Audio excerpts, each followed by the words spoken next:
Hi, I'm Rachel, and my name is currently first on a website claiming to expose Charlie Kirk's murderers. You might be wondering how I got here.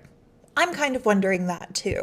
I already told this story to Wired, but let me tell it to you now in my own words. Because for the last 2 days, I've been getting messages like this nonstop, claiming to know where I live and saying they're coming for me. Welcome back to the show, folks. Today we are going to be talking about a topic that is kind of hot right now.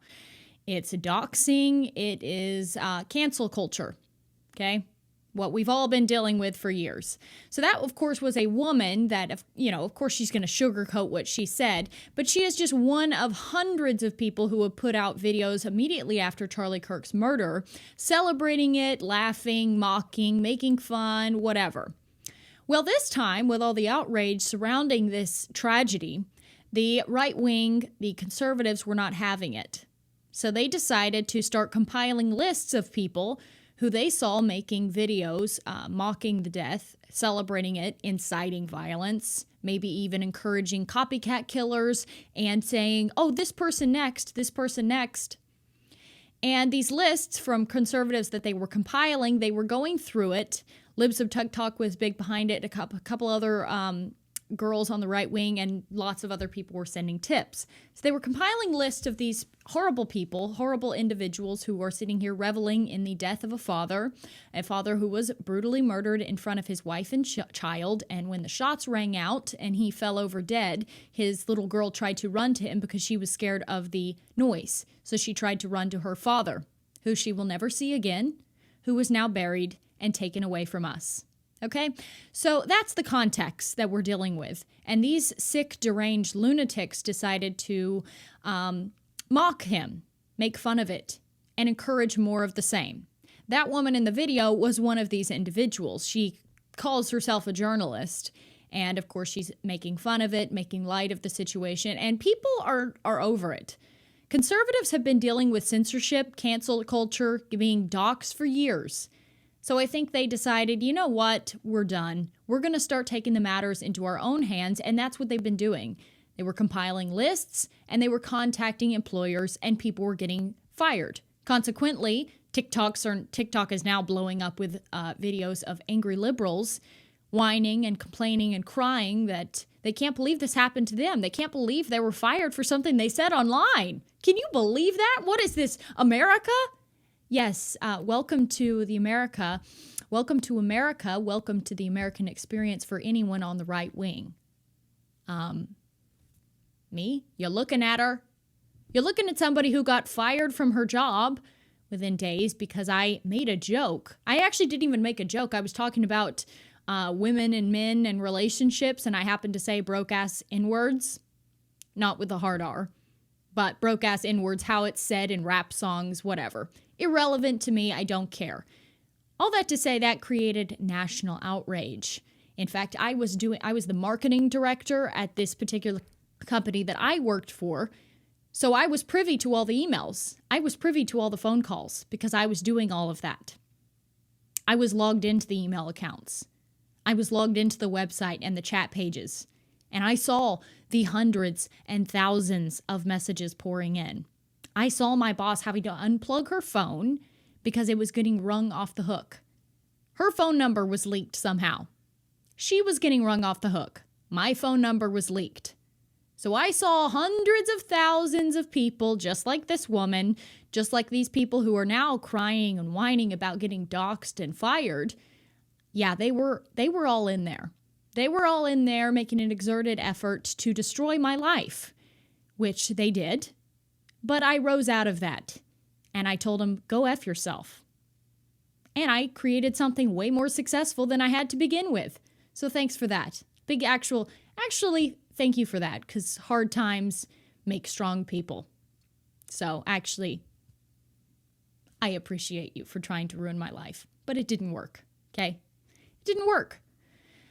But all that to say, I know exactly what they're dealing with. I know exactly what that feels like. I know exactly what it feels like to have death threats pouring in, to have phone calls, to have people call your phone nonstop where you can't even open your phone. It's always calling, having to change your number, having to move, having to pay for expensive software to scrub your address off there because X doesn't care about leaving addresses up there. Having to deal with people screenshotting their GPS telling you, I'll be there in 5 hours. See ya. Anytime soon. I will do this, that, and the other. Thousands of them. Credible death threats. Having my address leaked everywhere. Having pictures of my family members leaked everywhere. Mocked and derided and threatened as well. So, yes, I know exactly where you're coming from. But you know what? I actually don't feel sorry for you at all. Should I? Should I feel sorry for you?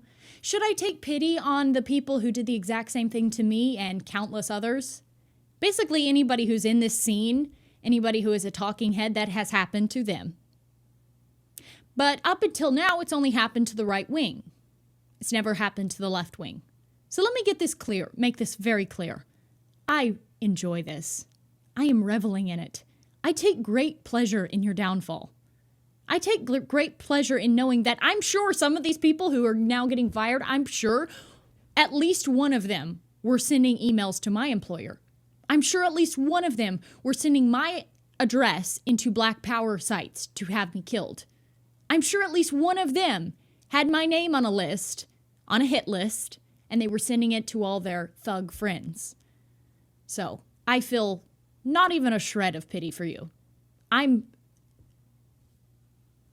am ecstatic that you are getting a little taste of your own medicine. However, that is my personal feelings.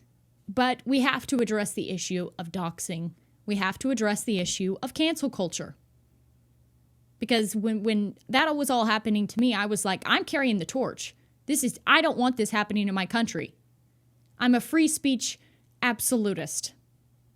Unless you're like actually calling hit on somebody or doing something that's like illegal by the definition of the law, you have the right to say it. You have the right to say it. And I want everyone to be able to have the right to say that. Actually, it's good because now you know who your enemies are. So while I am enjoying this, it's delicious, to quote Nick Fuentes' phrase, it's delicious. It's yum. I'm soaking it up. I love it, honestly. It's quite frankly, it's making my day a lot better to know that some of these people are feeling the fruits of what they created, which was cancel culture. But I would not engage in that. I would not try to cancel somebody. I would never dox their address. And I would not try to get them fired because I know what that feels like. And even though they've done that to me, even though they've done that to probably people listening to this, they've done that to my friends, they've done that to my family, I am not going to turn around and start doing that to people myself because, again, I don't want that. I don't want to live in a society where you can have your life ruined because of something you say. Are these sick individuals? 100%. Do they deserve to live a shitty life? Absolutely. But I want no part of that. Because here's the thing. When you give a little bit just because it feels good for you, you kind of introduce a slippery slope. This is why I am a hardliner. I take hard lines on things. I'm not a gray person. I'm very black and white. I want everyone to have guns. I want my worst enemy to have a gun. I want them to have a right to bear arms. Because if you give an inch on that, then the next guns that they'll be taken away is from you. They'll take away yours. Same goes for freedom of speech. Same goes for cancel culture. I would be a hypocrite if I stood here and was like, I want free speech, and then was calling for people to have their lives ruined for exerting their free speech. And the left has always been using this phrase of, well, you have freedom of speech, but not freedom of consequence. Well, that doesn't make sense. What you're calling for is censorship. Because if people feel like they're going to have their lives ruined because of something they said, that it's not illegal, by the way. Is it disgusting? Is it depraved? Should this person, live a shitty life? 100%. But we as conservatives, if we love freedom, that comes at a cost. That comes at the cost of your enemies being able to have their freedoms as well.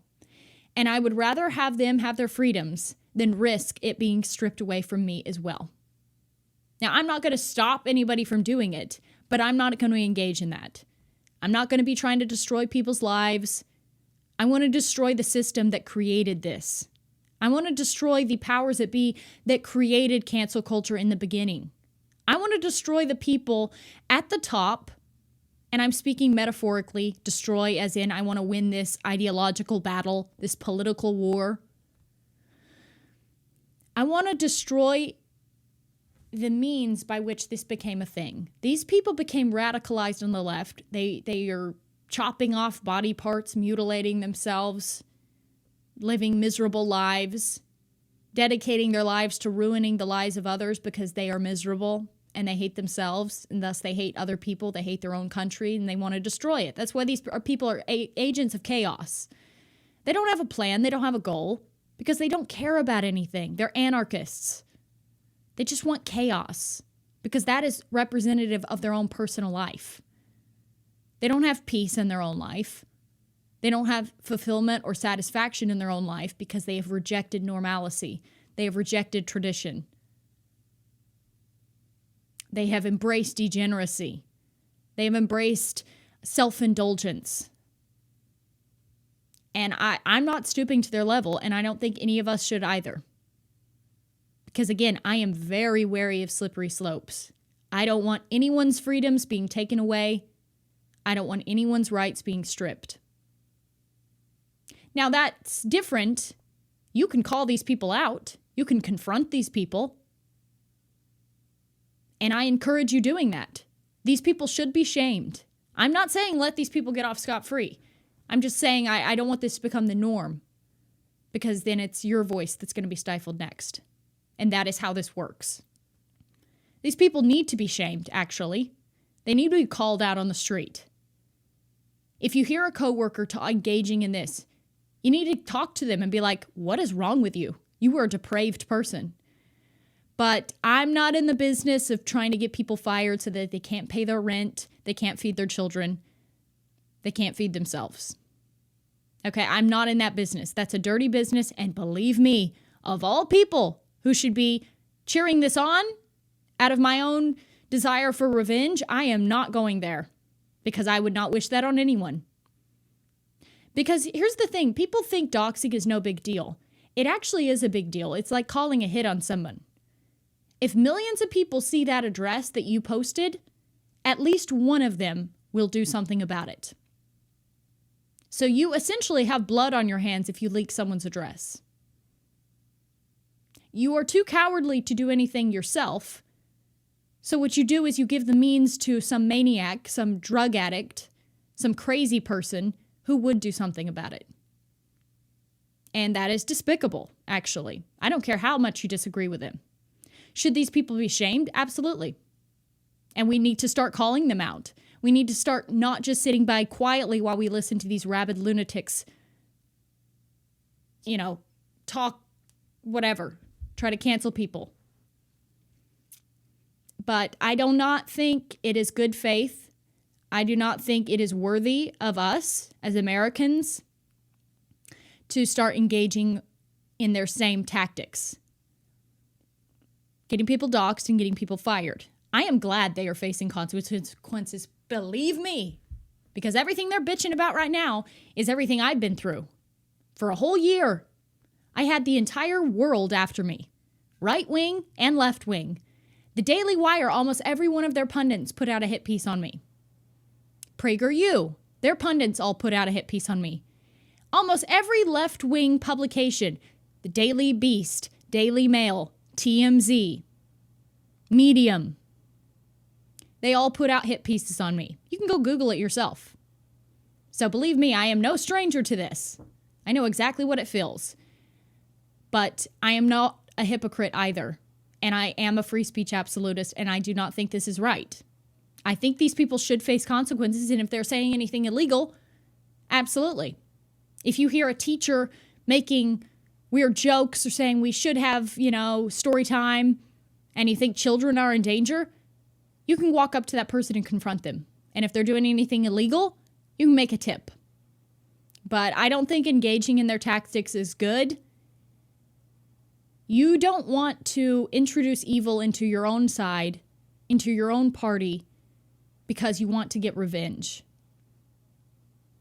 because all that's going to do is pollute and muddy you and your cause by introducing that sort of evil, because it is evil, actually. You're wishing that that person dies in a ditch alone, starving to death. That's essentially what you want. And because I care too much about freedom of speech and the ability to say what you want without having your life ruined, because that's an ultimatum. That is not freedom of speech if you know for a fact that your life will be ruined.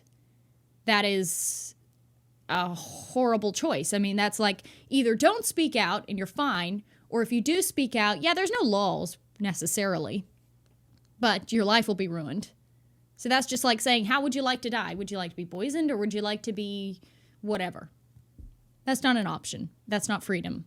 And that's not the country I want to live in. So while I take immense pleasure in this, from my own personal experience, I do not condone this. It's beneath us, and I don't want to stoop to their level, because if you stoop to their level, you become who you hang around. You become with what you introduce into your life. And if you were introducing evil tactics from an evil side, that's going to rub off on you, and it's going to have an effect. So that's my take on the whole doxing thing. Again, I appreciate it. I am reveling in this. I enjoy it. I'm glad to see these assholes are getting a taste of their own medicine, but I do not condone it, and I don't think we should be out engaging in their same tactics. But anyway, that's the show. Hope you enjoyed it. If you did, give me I always say like and a thumbs up, but it's the same thing, whatever. Leave me a comment. If you have any things you'd like me to cover, leave me a comment and I will try to get to it. Until then, have a great rest of your day and stay safe.